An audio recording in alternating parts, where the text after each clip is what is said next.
Donc, on est très heureux d'accueillir Robert Mats Andersson, donc, qui est quelqu'un qui m'intriguait depuis très longtemps, et notamment une ascension extraordinaire que j'avais suivie de très loin, et comme quelque chose d'assez magique, qui était l'ascension de la face est, le versant Kanchung de l'Everest, en style alpin, en 1988, et une ascension pour moi totalement extraordinaire et magique, et donc j'avais depuis très longtemps envie d'essayer de comprendre ce qui s'était passé sur cette face et qui était là. So we are really happy to welcome Robert Mats Andersson here in Chamonix. I said he was the actor of one of the most amazing climbs for me, the most amazing and mysterious climbs, which was the climb of Kanchung face of Everest in 1988, alpine style. No, I won't say how long it took because maybe we keep some suspense for the evening, but a very, very long climb, alpine style. I think, and maybe we can start with, or go back to this question afterwards, but I think it would be impossible today, maybe. Je disais qu'on pourrait peut-être aborder pour ce soir cette question de savoir si cette ascension du versant Kanchung en style alpin, est-ce que ce serait toujours possible aujourd'hui? Voilà. Robert, I think il faut qu'il se présente parce que toi tu attaques sec comme ça en parlant de l'ascension qu'il a fait, mais il y a peut-être plein de gens qui ne savent pas qui c'est. Alors, Robert was climber in the US. It was also mysterious to understand where your background was. US, New Zealand, Malaysia, today Dubai. And, but I started with this ascent of Everest because for me the story began at that point. And I think it's very interesting to start there, and you'll get to know Robert, and we all will get to know more of Robert with this climb. So, je disais que j'ai commencé directement par l'effet incroyable que m'a fait cette ascension de la face Kanchung, parce que pour moi c'est une belle entrée en matière. Essayer de comprendre qui est la personne qui a fait ça, ça me semble un joli point de départ. Et donc, that's how we can start, and we will get to know you through this climb. Maybe. Et Robert, il a déjà écrit 4 livres aussi, donc ça c'est le premier traduit en français. Oui. On peut dire, who are you, Robert? You are a writer or a climber? Writer and a climber. A little bit of both. When I'm not climbing, I'm writing. Donc écrivain et alpiniste. Alpiniste sounds better in French. Yeah. So maybe you wanted to say a few words in French. My wife is a French teacher, and this is the point that she begins to weep quietly. But I will try. It's 1 minute. Il y a quelques années, j'avais un groupe qui voulait faire de l'alpinisme. Ils venaient des États-Unis et ont suggéré des pics comme les montagnes. L'un d'eux avait réalisé que ces montagnes ne m'intéressent pas et m'a demandé où je voulais aller. J'ai dit, si vous voulez vraiment faire de l'alpinisme, si vous voulez non seulement les montagnes, mais aussi la patrie de l'alpinisme, allons à Chamonix grimper les Mont Blanc. Nous avons passé une semaine magique, le beau temps, une ascension fantastique, des tourments et bien sûr de la bonne nourriture. Did anybody who speaks French understand me? Bravo. Thank you. And this was harder than climbing alpine style. I'm learning French on Duolingo, so it leaves a bit to be desired, I would say. So, are you going to read a little bit? Yes, I Perhaps. can, mais si je commence déjà la lecture, on part tout de suite dans l'action la plus directe. On peut juste dire à peu près où tu veux. Tu commenteras. Ça me semble très bien. D'accord. Au fil de la descente, le pied de Randall s'est fait plus sûr, plus élégant. Il n'est pas encore sous contrôle, mais sans doute la trajectoire verticale et directe des rappels ne lui laisse-t-elle pas d'autre choix que de descendre tout droit, un pied tombant naturellement sous l'autre. Je suis vachée au relais, 100 mètres en dessous de lui, quand il s'engage dans la bande rocheuse, les jambes largement écartées. Soudain, je le vois basculer sur le côté, ses crampons raclent la roche, tandis qu'il tente de retrouver son équilibre. Au début, je crains qu'il chute et je tire sur la corde pour le bloquer.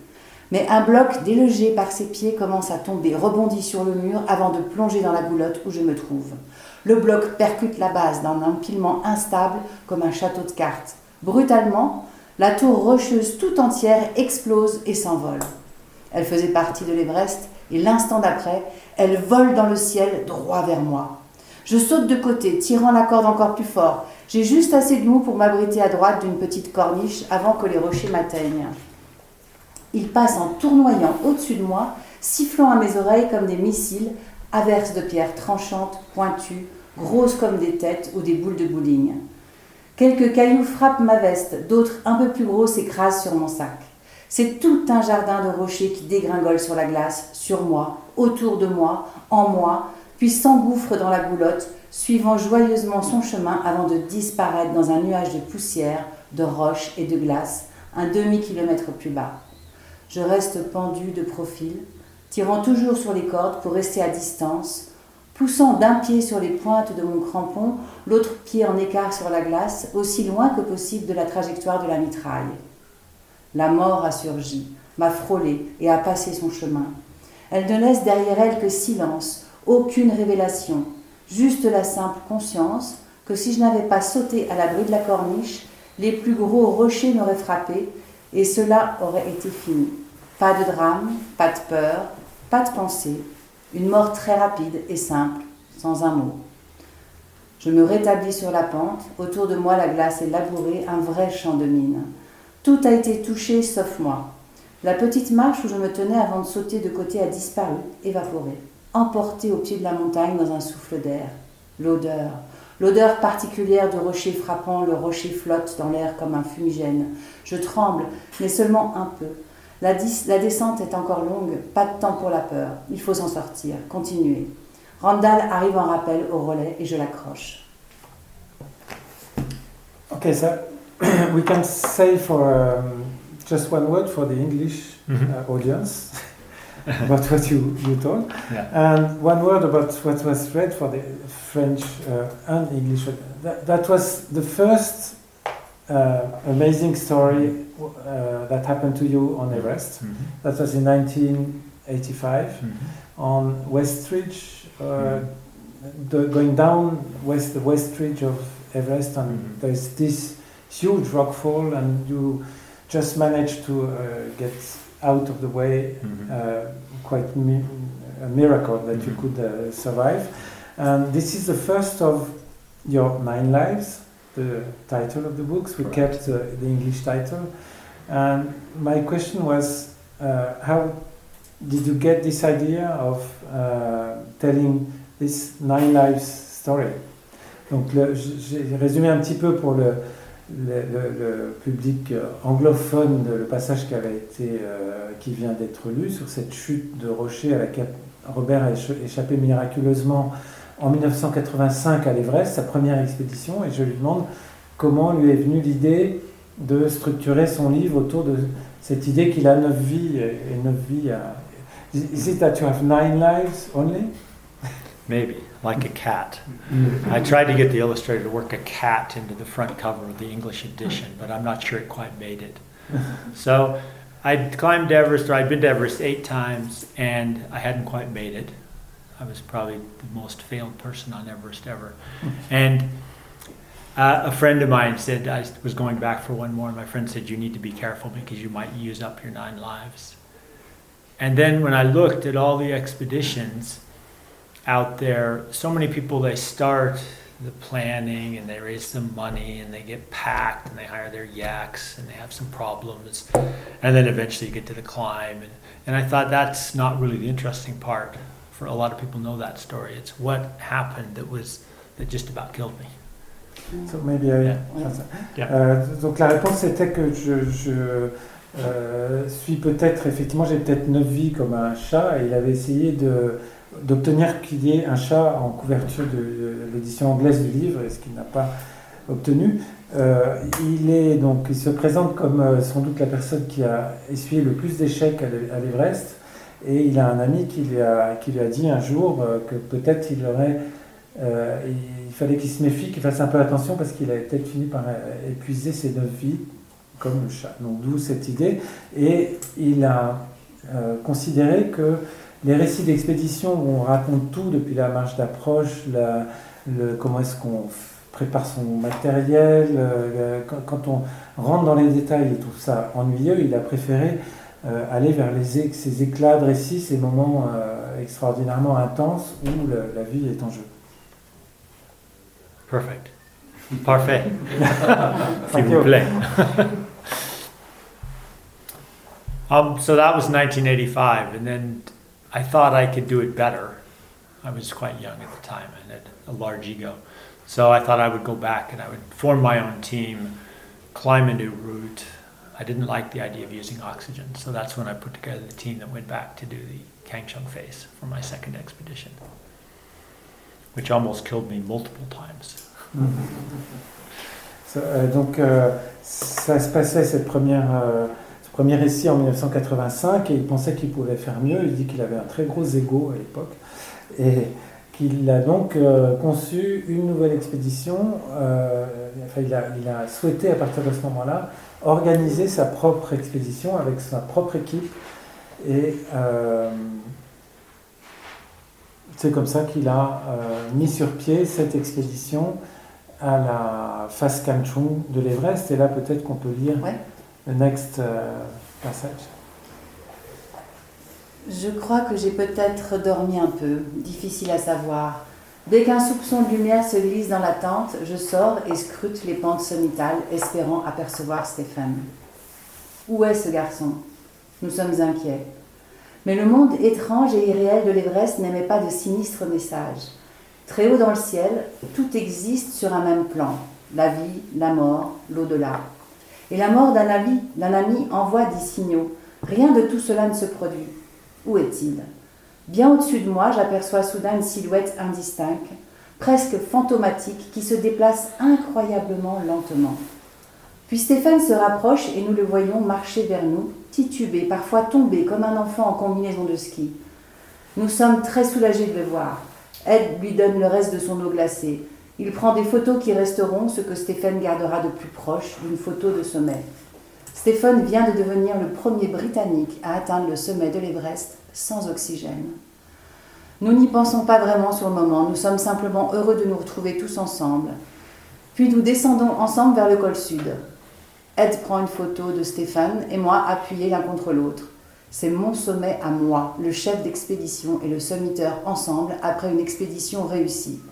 Sauf que nous ne sommes pas après, ce n'est vraiment que le début, le tout début de nos tentatives pour rester en vie au cours des 4 jours qui vont suivre. Je n'ai accordé qu'une seule de mes vies à ce chapitre, mais je vais en réalité en épuiser beaucoup avec. Jour après jour, des miracles et des morts frôlées avant de réchapper de l'Everest étonnamment vivant. So this passage is about the moment where you meet Stefan Venables, Il n'y a pas des photos. who is coming back from the summit of Everest, alpine style, one of the most amazing feats in Everest history, and you were very close to get to the summit as well because you stopped at the South Summit. Donc Robert a été donc c'est ce moment qui est décrit, c'est le moment où Stefan Venables, après un bivouac à 8000, this bivouac was 8500. Yeah, higher. 8-7 probably, 8-6-7, yeah. Sous le sommet sud, Venables avait bivouaqué très très haut. La photo, on la verra peut-être tout à l'heure, est absolument incroyable.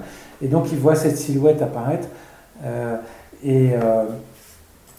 c'est le tout début. Donc, ce qui est dit dans le passage et que Robert a dit aussi tout à l'heure, c'est que on a choisi des extraits qui ne racontent pas que des moments où la vie ne tient plus qu'à un fil. On a choisi ce moment qui est un beau moment de rencontre et de survie et de réussite. Mais l'histoire ne s'arrête pas là.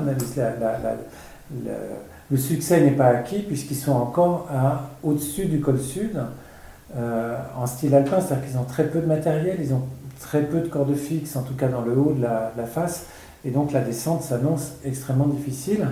Et je vais lui demander un petit peu de nous raconter la suite de la descente. We stopped what we read at the moment you say the story is not over. The success is not there because we are not down at base camp. Right. And there is 4 more days. Yeah, it's 4 more days getting down. Encore 4 jours pour descendre. Can you tell us what was Maybe I should show a few of the photos now because the photos I have are from the Kangshung face. Mhm. And I'll skip through one quickly. Donc il va montrer les photos. This is actually where Nuf V started because I was skiing with Frederick Paulsen and Christian de Marlev, who is, as Charlie described him last night, is the Liz Hawley of Antarctica. And we were staying at this wonderful lodge in Antarctica, and we had a chance to ski together, and he asked, what else I was doing. I said I was writing this book, and he said, well, maybe we'd like to have a look at it. Et donc l'histoire de ce livre commence un petit peu dans ce lodge en Antarctique où Robert a rencontré Frédéric Paulsen, qui est donc le créateur de cette maison d'édition, des éditions Paulsen, et il a parlé de son futur livre sur l'Everest à Frédéric Paulsen, qui lui a dit peut-être qu'il y a une histoire à Frédéric Paulsen et Christian de Marliave, qui est un chamoniard ami de Michel Guérin, très impliqué dans l'histoire de cette maison, et qui effectivement, Christian m'a parlé de ce projet de livre, et I can confirm that the story started here and then came to Chamonix through Christian Maria. Who said it really wasn't their decision, it was the editors here. Thank and you. they were very tough. Il ajoute que c'était pas eux qui prenaient la décision, c'était le responsable éditorial et qu'il est très dur, c'est moi. I was fortunate many years ago, I lived in New Zealand, and Ed Hillary, Sir Edmund Hillary, wrote the forewords to 2 of my earlier books. And his son Peter has written the foreword to this book. Donc, il a eu la chance de rencontrer en Nouvelle-Zélande Edmund Hillary, qui a signé la préface de 2 de ses livres précédents, et son fils Peter signe la préface de ce livre. So I can go through the next ones because they're just about the climb. We went up and we found a huge crevasse and we came down to talk about it. So we have Joseph Blackburn, who was our photographer, Miriam Zeman, doctor, myself, Ed Webster, Paul Tier. Stephen Venables was probably in his tent hiding. Oh, he took the photo. He took the photo. Yeah. So we went up the mountain. No Sherpas, so small tents, no oxygen, not much equipment. Pas de Sherpa, petite tente, pas d'oxygène, très peu de matériel. Into the crevasse, we went down. Out of the crevasse. Tuaura. Yeah. And then across, that's Stephen Venables.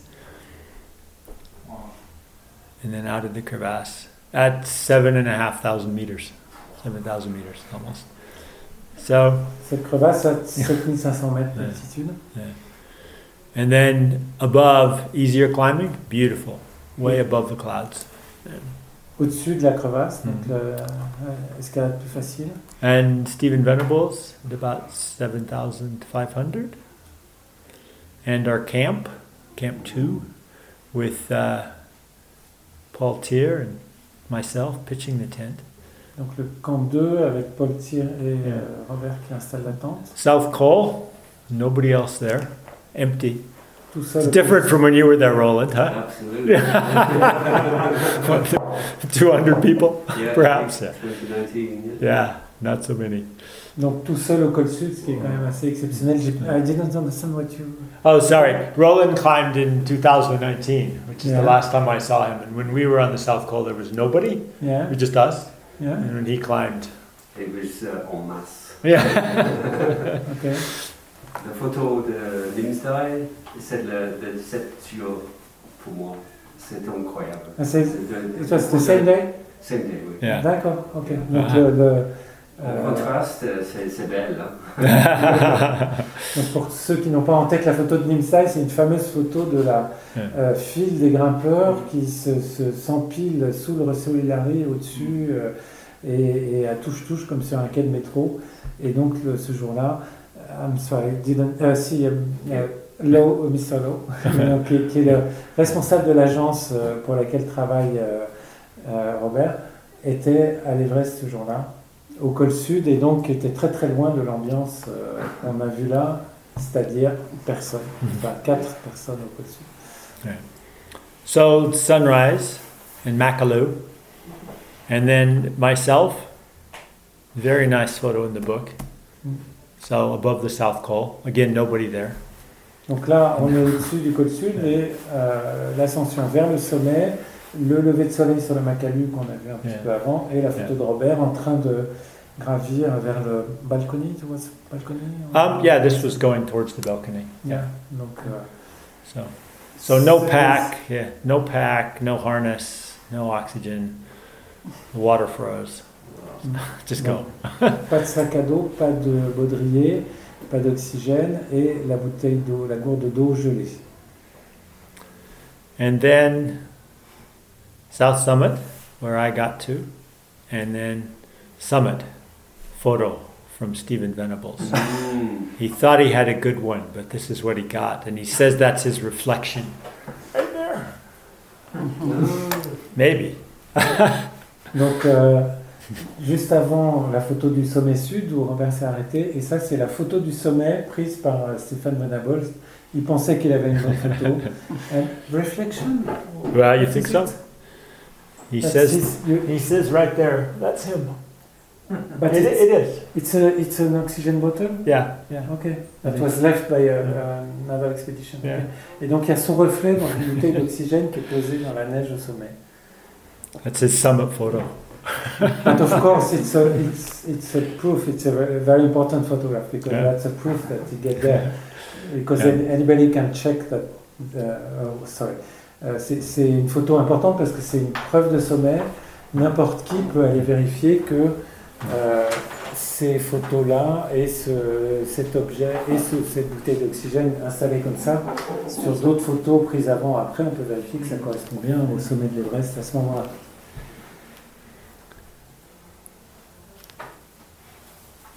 We're past the photo of you, Victor. I'm sorry.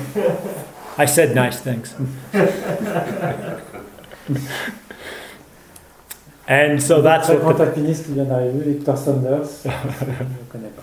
that's the real summit with Tenzing Norgay on top. And this was Stephen in the passage that Lorraine just read when he came back down. I saw him way above us, and then he came down, and this is what he looked like.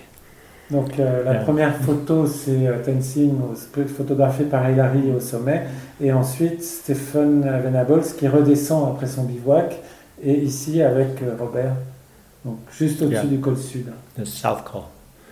And then the 4 days you talked about to get down, because we were very tired, so very steep climbing to rappel down. Et donc ensuite 4 jours pour redescendre dans des pentes très raides, et where some little problems happen. Yeah, little problems, avalanches, and we were tired. Mm. And then through the dark, and then getting down with Stephen Venables and Ed Webster. And then Yes. this is Stephen Venables after. Very strong, high altitude alpinist. Frostbite. And Sadhu style. And then he Donc, came back to move into your spare room. Is that correct, Victor? Yeah, it's my lodger. Yeah. That's the best part. It's a small world, but Stephen Venables was staying at Victor's house at the time. His lodger, I like that. Ok. Donc, He used to put his feet with the little twiggly toes that were going black on the table. I asked him to take them off the table. donc Steven Venables habitait à l'époque avec Victor Saunders, et donc Victor lui demandait de ne pas mettre ses orteils tout noirs sur la table. Scène de la vie quotidienne. Okay. And just told me that he didn't lose his nose. he looks Donc okay. il a pas perdu son nez, contrairement à ce qu'on Yeah. pourrait croire quand Yeah. on voit tout noir. And this is your Yeah, my fingers. fingers. Yeah, just afterwards, but they're better now. But I got to do a lecture tour of New Zealand to all the doctors. So, Recently, made up no? for it. Yeah, a long time ago. Yeah. Okay, Donc, ce so sont- then we walked home. C'était ses doigts, et donc ses doigts qui vont mieux aujourd'hui. Voilà, ses doigts après l'expédition. Okay, that's 88. Fini. On va continuer dans le froid alors. Le froid s'installe heure après heure, puis minute après minute. Il s'insinue dans mes orteils. J'enlève mes chaussures et je frotte mes doigts de pied engourdis. Je retrouve un peu de sensation. Maintenant, mes doigts sont froids. Le froid rampe plus vite que je ne peux le combattre. Bientôt, je le sens s'insinuer dans mes articulations, partout où le duvet de ma combinaison est compressé. Mes genoux commencent à geler, puis mes coudes. Je me lève, piétine, bas de la semelle sur ma vire. Je m'agite comme dans un cours d'aérobic perché. À 22h, je me bats pour garder ma chaleur. À 1h du matin, je me demande si je vais y arriver. Dois-je simplement préparer mes affaires et descendre ? J'ai toujours le désir de monter. Ce n'est que la nuit, l'obscurité. Accroche-toi. C'est une nuit sans lune. Le froid est brutal, d'une intensité à peine imaginable. Garder les chaussures pour retenir la chaleur, les enlever pour masser mes pieds et activer la circulation. Mains dans les moufles, mains massant les orteils, mains sur le ventre pour les réchauffer. Plier légèrement les bras et les jambes pour garder la meilleure isolation possible au niveau des articulations. Cagoule et bonnet de laine sur la tête, capuche serrée sur le visage pour ne laisser qu'un filet de vapeur s'échapper. L'air glacial s'infiltre et crée un tunnel de glace autour de ma bouche. À l'intérieur de moi, il y a un soupçon de chaleur et de vie. L'extérieur n'est que ténèbres, immobilité, absence de vie. Je sens mon esprit s'échapper dehors dans le froid. Trop de points froids. Est-ce la fin ? Non. À 4h du matin, je pense pouvoir y arriver. À 5h du matin, premier soupçon de lumière. Je m'assieds sur mon petit siège de neige, large d'un demi-mètre, adossé au rocher. Je remets mon carré de mousse dans le sac banane. L'eau est toute gelée. Inutile d'espérer allumer le réchaud. Mes jambes sont déconnectées, engourdies, rotules gelées. J'ai besoin de mon piolet pour m'équilibrer quand je me lève. Pas un regard vers le haut. Je commence à descendre. Les 100 premiers mètres de neige sont raides. Ce n'est pas un endroit où glisser. À l'instant où j'ai mis mes crampons, le contact de l'acier froid avec la semelle de caoutchouc a aspiré les derniers vestiges de sensation dans mes pieds. J'ai l'impression d'avoir attaché de l'acier gelé sur mes pieds nus. Je sens que les engelures apparues pendant la nuit commencent à remonter dans mes pieds. Je me retourne face à la pente pour être un peu plus stable et je rampe comme un crabe vers le bas. Planter un crampon, c'est comme essayer d'enfoncer un clou dans du béton.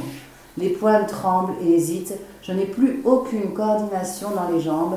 Je frissonne. Assis, je ne réalisais pas à quel point j'étais en hypothermie. Alors c'est le récit d'un bivouac à 8200 mètres d'altitude. Donc Robert fait une tentative en solo à l'Everest sur l'arête nord-est et il a tout organisé pour être le plus léger possible. Donc il n'a qu'un sac banane, c'est ce dont il était question. Il n'a pas de sac à dos, il a juste un petit sac banane avec le strict minimum et il a prévu de commencer son bivouac à 2h30 il a prévu de bivouaquer à cet endroit-là et il espérait se remettre en route la nuit au moment où il fait plus froid pour rester en mouvement, et c'est ce qu'on a appelé le night naked style, le style de Loretan, c'est-à-dire de grimper la nuit pendant les moments les plus froids pour ne pas perdre sa chaleur. Voilà. Et donc ce bivouac commence plutôt bien parce qu'il est arrivé un peu plus tôt que prévu à 2h30 et petit à petit le froid, et donc ce récit incroyable, c'est le récit du froid qui le pénètre. So I was just telling the beginning of this moment was the bivouac at 8,200 meters on Everest during your solo attempt in 1991. and how the cold gets in, and you are very light. So can you tell us what you had in your backpack at that time? I didn't have a full backpack because I thought that they didn't allow you to breathe properly, so I just had a little waist pack. So I had a bivouac sack and a tiny stove and a few energy bars and some soup and some coffee. That's it. I'll try not to forget coffee. Donc il dit que donc il n'a effectivement pas de sac à dos, mais qu'il considérait que ça le gênait pour respirer d'avoir un sac à dos, et donc il voulait en plus être très léger. Et dans ce petit sac banane qu'il portait en bas du dos, il avait un petit sac de bivouac, un réchaud, petit réchaud, quelques barres énergétiques, un sachet de soupe et du café. That's it? Yep. A little pad of... Oh yeah, one pad. Yeah, to sit on. Un petit carré de mousse Karimat pour poser ses fesses. I made 2 attempts that year, and that picture is the second time around. So by that time I was Donc il a fait deux tentatives cette année-là, et cette photo est prise à l'issue de la deuxième tentative. And you get even higher during the second attempt? Yeah, I got about 8,300. Yeah. But you say that there were more people, and that changed? Yeah, the people were coming, and it wasn't really so low after that, so it came down. Because the first one was a true solo. Yeah. Okay. Donc la deuxième tentative, il y avait des gens étaient arrivés sur la reste nord-est, the Chinese side of Everest, and pardon. Donc il y avait plus de monde, et ils considèrent que c'était plus un vrai solo, alors que la première tentative, c'était un véritable solo. Il était tout seul sur la montagne. That maybe could not happen today, no? You'd have to do not a new route, but there's some routes on the north face, so you could go alone still. Not many people do them. Ok, bon, alors on peut quand même encore être seul sur l'Everest. Il faut aller sur le versant nord, et il y a plusieurs voies possibles. Or in winter. Winter's a good idea. Voilà. Donc l'hiver est une très bonne idée. Très bonne idée. Can you tell about your attempt in winter? Well, I had this idea. I wanted to be on the first person on the top of Everest in the new century, 2000. So I went in 1999. But I just really couldn't even hardly get to advanced base camp, because I just had 2 Sherpas with me to help out to get there. And they weren't very enthusiastic. And then at one point I soloed, but with the Sherpa, we both soloed no rope up to the North Col. So that's as high as I got. But it was incredible because there was nobody there. Just beautiful. And that side of Everest, if you're interested, hasn't been done in winter yet, as far as I know. Good objective. There you go. Donc il voulait être le premier du siècle et du millénaire à réussir le sommet de l'Everest. Donc il avait conçu cette tentative hivernale qui démarrait en 1999, et il n'avait que 2 Sherpas qui n'étaient pas très enthousiastes, et on peut le comprendre quand on lit les conditions dans son livre. Et il a atteint le col Nord, mais pas plus haut que le col Nord, en solo à 2, enfin avec un Sherpa mais sans corde, et personne n'a gravi l'Everest en hiver par ce versant, donc avis aux amateurs, ça reste un bon objectif, dit-il.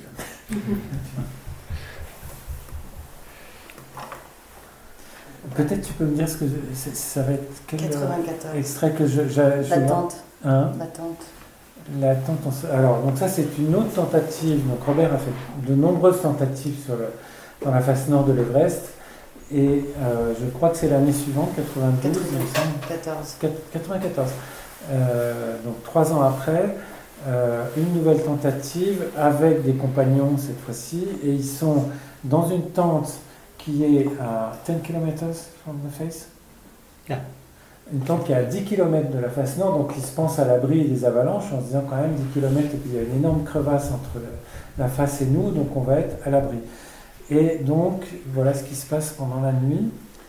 La face nord de l'Everest nous domine de plus de 2000 mètres. 1 km de terrain plat nous en sépare. Et la crevasse large de 10 mètres et profonde d'au moins 100 mètres devrait avaler l'avalanche. Mais rien n'arrête une masse de neige de 2 km et de plus de 1 mètre de profondeur lorsqu'elle décide de dévaler la face. Une tente ensevelie est une tombe. Le nylon gelé se plaque sur mon visage et la neige comprime mon corps comme de la viande emballée sous vide. Dans mon sommeil hébété, je la sens écraser la tente avec une violence terrifiante. Il n'y a rien à faire, sinon repousser les parois pour sauver un peu d'air et chercher à tâtons ma frontale et mes lunettes dans l'obscurité totale. En rampant comme un crabe, j'atteins l'ouverture et parviens à en déchirer le haut. Il neige abondamment dans un silence inquiétant. Je n'ai pas été enterré, je peux voir les flocons tomber. À cet instant, je suis surpris d'avoir encore une vie. 2 mètres sur ma droite, la tente est intacte. Elle abrite Mike Biasi, il vient de sortir la tête. Mais à ma gauche, rien. Là où se trouvait l'autre tente, il n'y a plus qu'une masse blanche. Mon esprit ensommeillé fixe l'endroit comme s'il pouvait la faire réapparaître. Paul Thier et Mike Duncan sont là, quelque part. À travers le blizzard, j'entends les voix qui appellent comme des gremlins chuchotant sous la neige. Mike et Paul sont là, ensevelis. Dans ma tente, tout n'est que chaos. Dehors, les avalanches grondent encore dans l'obscurité de temps à autre. Que l'une soit tombée ne garantit pas qu'il n'y en aura pas d'autres. Pas avec cette quantité de neige.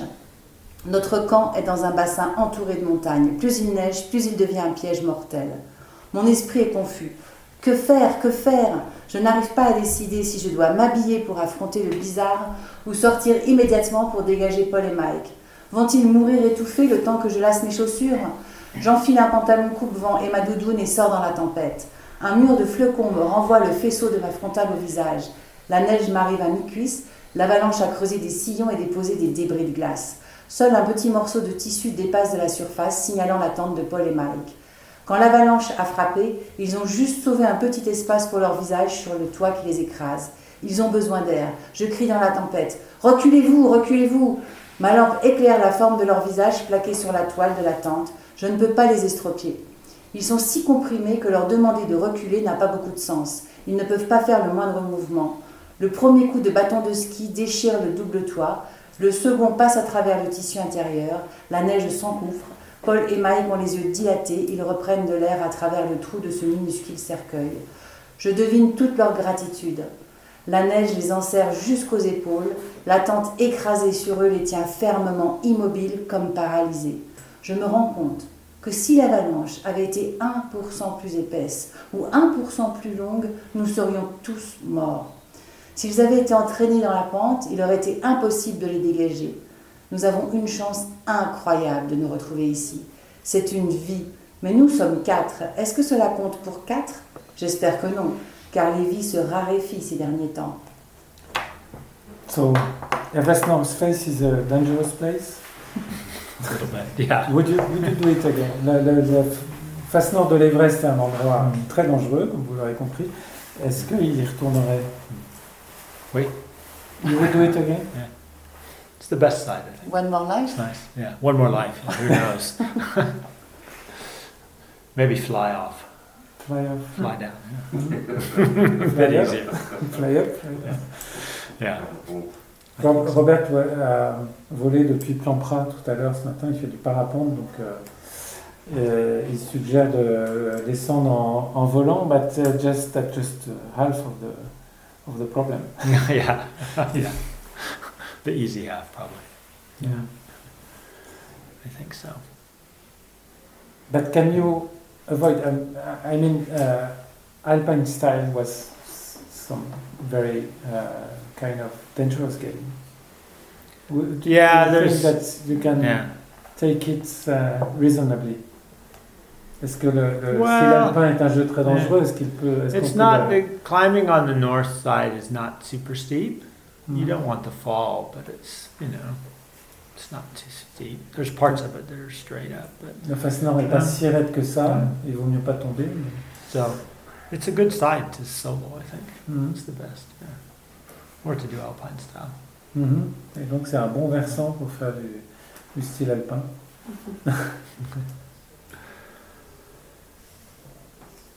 Okay. Okay. If you have One 9 lives. last one. If you have 9 lives. Yeah. Okay. À 60 mètres, juste un petit peu en contrebas du sommet, nous avons passé une dernière petite nervure de rocher Ah, gris. peut-être, je fracturé. redis un petit peu où est-ce qu'on est, Ouais. qu'on comprenne mieux. Donc là, des années ont passé et Robert est engagé pour une expédition commerciale sur la voie classique de l'arête sud-est et il arrive au sommet, donc pour la première fois jusqu'au vrai sommet de l'Everest et pas le sommet sud, avec un premier client et il se retourne et donc voilà ce qu'il voit. Quand je baisse les yeux, je vois. Je vois que Fred se tient toujours là. Il a grimpé avec nous jusqu'au ressaut Hilary sur un bon rythme, puis il est resté un peu derrière. Il est arrêté juste sous le sommet. Il se tient là, immobile, si proche qu'on le voit très distinctement depuis la cime. J'agite le bras comme David et Sibu, on l'interpelle. « Allez, viens, tu y es !» Je descends du sommet, c'est si bon de ne plus avoir à monter après cet effort soutenu. Quand je rejoins Fred, je vois qu'il a poussé son masque à oxygène de côté. Ses lunettes couvertes de glace sont remontées sur son front. Nous sommes dans une petite alcôve de rochers. Derrière nous, côté Tibet, une corniche surplombe la face du Kanchung. En face, la vue s'étend à l'infini sur le Népal et le monde. « Allons-y, dis-je, je vais remonter au sommet avec toi. » Fred crie dans mon oreille. « Robert, je vois le sommet, mais c'est si éblouissant que je peux à peine le regarder. » Je regarde ses yeux, je les trouve sombres, un peu perdus, sans concentration. Je refuse l'idée qu'il ne puisse plus capter que des flashs de lumière. On ne peut pas être plus près du sommet du monde, à moins d'être dressé dessus, et on ne peut pas être plus loin de la sécurité. Ce n'est pas un endroit pour ne plus y voir clair. Peut-être que les choses sont un peu floues pour lui, mais au point de ne pas pouvoir voir où on pose les pieds, je ne veux pas y penser. Il faut que je redescende, répète Fred. So for me, this moment is amazing because there are lots of stories of not turning down early enough on Everest. But this one is really amazing because he was so close. I mean, donc cette histoire de demi-tour, c'est incroyable pour moi parce qu'il y a eu des histoires dramatiques de gens qui n'ont pas fait demi-tour assez tôt à l'Everest, mais là, 60 meters. Yeah, you could see him. It was like twice the size of this room. He was right there. 2 fois la And he couldn't make it. taille de cette pièce. Yeah. And this was the time when I finally summited. Simon had sent me off. Thank you, Simon. It's all his fault. And we had a very successful expedition. I think we had 10 clients. The BBC was filming. It was the 50th anniversary. Great group. And then myself and another British guide named David Hamilton got to the summit for the first time too. And one of our clients was 50 meters below us and couldn't make it, and he couldn't see. So David and I spent the next 15, it took us longer to get down than to get up. I think we were out off the South Col for 27 hours to shepherd him back down the mountain to the South Col. So after all these climbs, I was like, it's not getting any easier. Donc Robert raconte qu'il était, grâce à Simon Lowe qui est ici, qu'il avait engagé Jagged Globe. Jagged Globe, donc le nom de l'agence qu'il avait engagé pour cette expédition commerciale. Donc il a réussi, il a atteint le sommet pour la première fois et c'était une expédition qui a eu beaucoup de succès puisqu'il y a 10 clients qui ont atteint le sommet, la BBC qui filmait. Ça c'est 2003. Yes, Donc 50th en anniversary. 2003 pour le 50e anniversaire de la première ascension. Donc un groupe important, Dave Hamilton qui était son compagnon, l'autre guide qui est lui aussi arrivé au sommet. Et donc ensemble ils ont dû accompagner ce garçon qui était devenu pratiquement aveugle et quand ils sont enfin revenus au col sud, ils l'avaient quitté, ils sont arrivés au col sud 27 heures après l'avoir quitté, donc 27 heures au-dessus du 1000 mètres, dont plus de la moitié pour aider quelqu'un qui ne voyait plus où il mettait les pieds à avancer, à lui permettre de redescendre. Can you maybe tell one souvenir of this amazing feats that you got someone down from the summit, almost the summit to Yeah. South Col? Est-ce qu'il a eu un souvenir particulièrement marquant? I remember at one point we were just below, we were going back up the South Summit, and my co-guide, David Hamilton, said, he turned to me and he said, I don't think he's going to make it. And I checked this with David to say, did you really say that? And he's like, yeah, I think I probably did. Because he couldn't see this one client of ours at all. And I was like, no, we got to get him down no matter what. So we're going to go down with him, David. And David's like, David's an amazing guide. He's like, okay. So it was myself and David Hamilton and the one Sherpa that just stayed with him on a short rope from like 50 meters below the top all the way to the South Col. Yeah. But maybe he said that, je traduis d'abord. Donc le souvenir marquant, c'est celui de David Hamilton, donc l'autre guide qui sous le sommet sud, au début de cette descente incroyable, regarde et lui dit mais je crois qu'on va pas y arriver. Et donc lui s'est dit à ce moment-là mais non, c'est pas possible, il faut qu'on y arrive. Il a demandé après coup à David est-ce que tu as vraiment dit ça, et il a confirmé qu'il avait bien dit ça. But I can understand that he said this because there are very few examples of people going down from summit in a diminished state. He was the man we had to help down. He was a very talented climber. He'd done 3 or 4 8,000 meter peaks already. So, and he was a doctor. He was a very intelligent guy, very calculating, and he just came down. He was very determined to get down, which was good.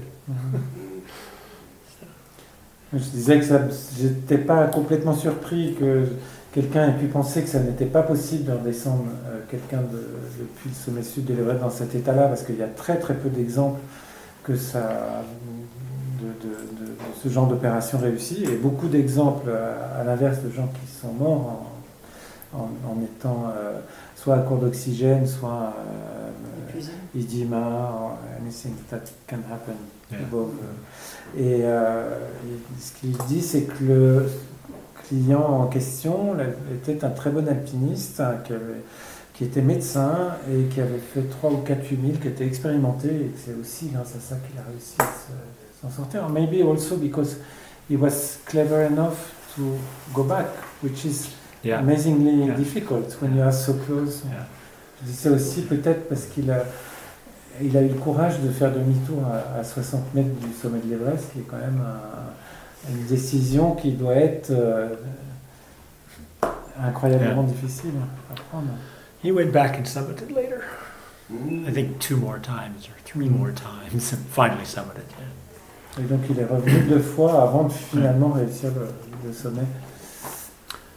I have a few photographs from the summit ridge, and it is absolutely glorious up there. The great thing about Everest is it doesn't disappoint you. It's a perfect ridge with about 4,000 kilometers down the Kangshung and a couple thousand kilometers this side, and you go right across the edge. So the last time I was up there, I made sure and took lots of photographs. So I can correct for 1,000 meters, not kilometers. Meters. Yes, thank you. Il a quelques photos de l'arête sommitale de l'Everest, et que c'est un endroit absolument magnifique avec des apics de 4000 mètres de chaque côté, et on n'est jamais déçu parce qu'on voit là-haut, donc il a montré quelques photos. So that's just looking to the east, out over towards Kanchenjunga. And then the west with the shadow of Everest in the horizon is perfect over the top of Nipsey. Let's show you. No, I don't think. I think that's another peak. I think that's Temsurku, I think.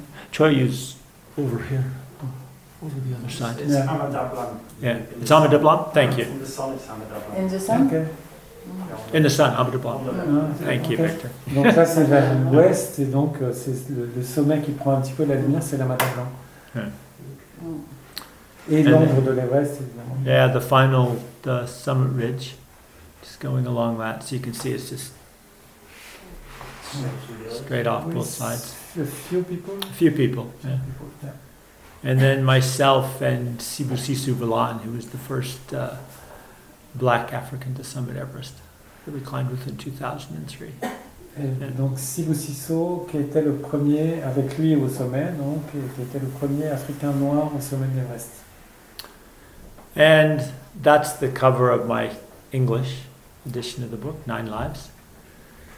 One of my friends was funny that I climbed in 1988 with was, he looked at it and he said, now you've become your own superhero. Because of the comic book nature of the cover. So. Donc un ami qui a vu la couverture de l'édition anglaise du livre a dit qu'il était devenu son propre super-héros parce que la couverture ressemblait un peu à un dessin animé. On peut peut-être montrer. Le sommet des dieux. Ouais. We have almost the same. Yeah. and that was not because of your book, because we made a book about a movie and a cartoon. And all right. Yeah. Interesting. You can go back. Animation. Yeah. Go back to the Yeah. next. This one. picture. Yeah. There we go. Donc voilà.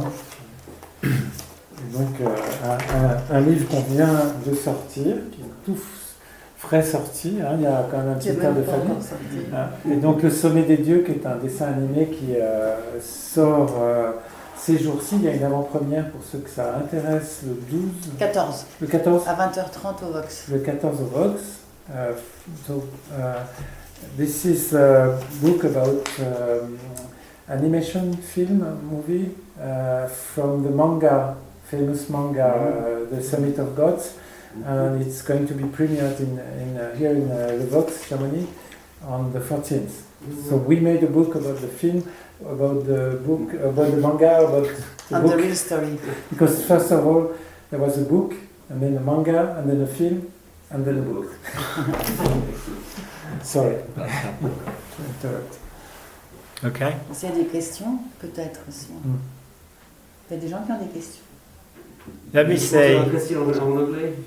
Hein? English? Yeah. I prefer that. Yeah, Robert, You can ask in any language, Roland. The question is to you, Robert. So first of all, your book I read in English. I have to say your writing is as strong as your planning.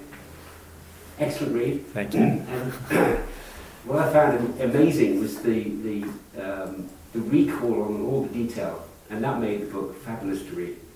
So well done for that. I wrote it over a very long period of time. So, sorry, go ahead. Vous avez lu le livre de Robert en anglais et il est très impressionné par la force de l'écriture et qui tient, pense-t-il, sur la puissance des détails et la façon dont il se souvient de nombreux détails. Yeah. And then I went back to so I wrote it over a long period of time.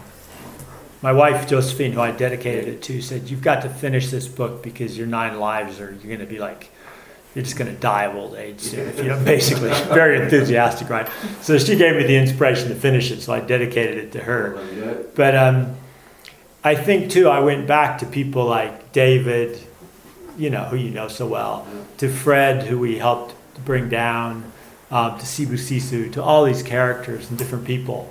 And, you know, I sent them the whole chapter and said, what do you have for me on this? So, and the same, I think all the guys who were with me on the Kangshung Face, they all read my Kangshung Face chapter, because obviously it's very old, and Stephen is much more detailed. Okay. And kind of like this.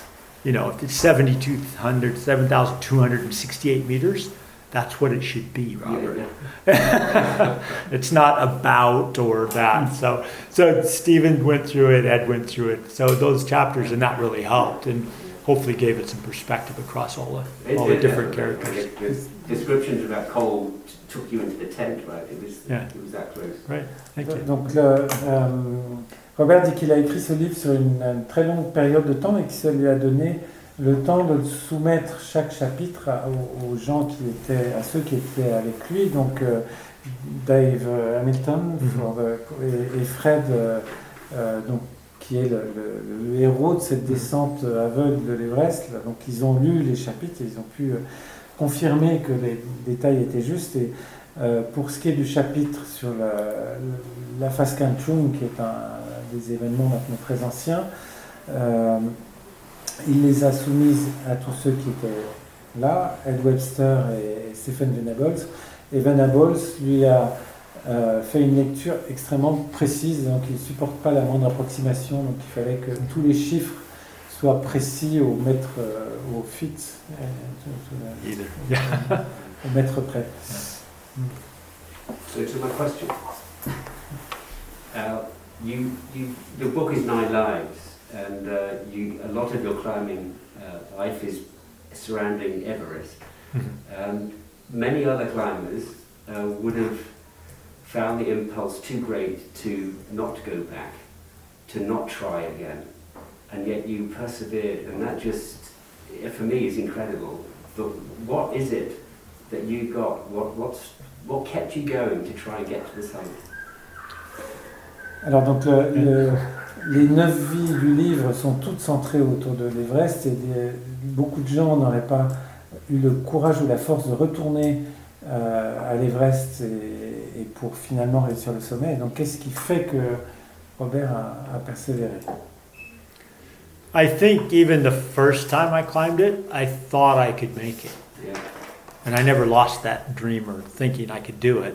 And then I tried all those difficult ways. But it never lost interest for me. You know, the West Ridge, the Kangshung Face, the North Side, always different routes.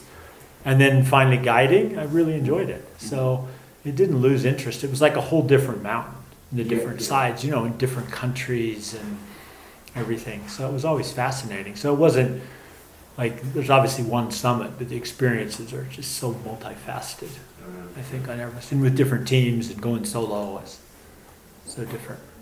And it's still Everest is still in your plans for the near future as well, right? We're trying. Alors j'en étais encore à traduire, je n'ai pas capté le dernier échange parce que je voulais traduire. Donc la réponse de Robert, c'était que dès la première fois, dès cette première expédition, il a compris il a senti qu'il pouvait faire le sommet de l'Everest, et donc c'est ce qui l'a motivé à revenir, et qu'il n'a jamais perdu l'intérêt pour cette montagne, et que même le travail de guide lui a beaucoup plu sur cette montagne. And then, I'm sorry, I didn't catch what you said. Yeah, but you plan to return to Everest was my question. Yeah. Perhaps. If We'll see. If the stars align. Yeah. Okay. Yeah. And I had a question about the difference between, you've been all alone on South Col in 1988, Mm-hmm. and then you have been with hundreds of people, maybe 30 years after, Yeah. more or less. Yeah. How far was it a different experience? Yeah, it's completely different. Yeah. It can't hardly compare. But it's kind of fun being up on the South Col with more people. The Sherpas and other guides and people you've met. It's fun. It can be fun up there. Mhm. Ok, donc je demandais à quel point c'était différent, l'expérience était différente entre sa première visite au col sud en 88, où donc il est tout seul, ils sont 4 au col sud, et 30 ans après, il se retrouve parmi des centaines de personnes. Donc évidemment, la question était un peu fermée, évidemment c'est très très différent, mais il trouve que c'est fun, c'est amusant de se retrouver avec tout ce monde, qu'il y a des Sherpas, il y a des gens différents. Maybe you are not in a very good mood to interact with other people. Well, it can be pretty good. It Yeah. can be fun, yeah, I think, amongst the guides. Ok, donc on peut être très bien au col sud, à papoter, à avoir des discussions avec les Sherpas. Yeah, it's fun. The Sherpas and the guides are usually having a good Yeah. time. I've Yeah. had some good conversations up there. Even South Col. Yeah. Ok. Donc les Sherpas et les guides s'entendent généralement bien, et même au col sud. It's a good view. If nothing else. Yeah. especially towards the east. Good view. Yeah, of it was the- interesting. I remember when I first met John Hunt, who was the expedition leader in 1953, and I met him. And he'd gone over there when he was up there with Ed Hillary in Tenzing Norgay. He'd walked out there and looked down and said, wow. When I went and talked to him about being the honorary expedition leader, he was like, I don't know, Robert, it's going to be pretty tough. Et donc il dit que du côté sud on a une belle vue, donc je lui tendais la perche, la belle vue notamment sur la face est, le versant Kanchong qui plonge donc sous le col sud vers l'est. Et donc il dit qu'il en a parlé à John Hunt, donc le leader de l'expédition britannique qui a réussi le sommet en 1953, et que John Hunt lui avait dit qu'il avait regardé quand John Hunt était monté au col sud, même s'il était chef d'expédition, et il avait regardé donc cette vue plongeante depuis le col sud sur la face Kanchong, et il lui avait dit waouh, ça va être dur.